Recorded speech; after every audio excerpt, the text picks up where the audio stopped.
En 1959, la Poste célèbre le plus grand et connu des jardiniers français, André Le Nôtre. Son père, Jean Le Nôtre, fut le jardinier d'Henri IV, puis de Louis XIII. Ce titre de jardinier officiel du roi permit donc à son fils de recevoir une éducation particulière, artistique, dans l'atelier du peintre Simon Vouet. Jusqu'au XVIIe siècle, la nature est perçue comme un élément hostile, menaçant, chaotique. La nature fait peur.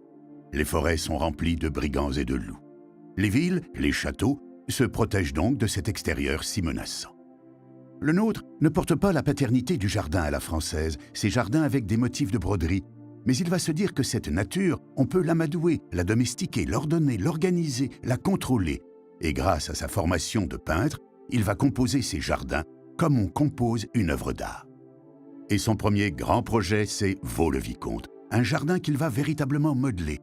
Grâce à son génie visionnaire, il utilise la topographie du lieu pour dessiner, composer, imaginer ce que pourra être ce jardin. Ici, une petite cascade, là, une grotte sèche, un grand canal, des effets de perspective, de parcours, des terrasses. Fouquet, son propriétaire, donne une fête en son jardin où Louis XIV est convié. Devant un luxe insolent, Fouquet sera arrêté, ses biens confisqués et Le Nôtre nommé jardinier du roi.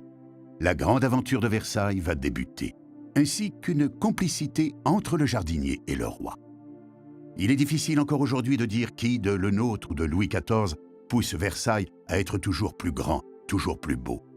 Ce qui est sûr, c'est que Le Nôtre est l'artisan de cette transfiguration.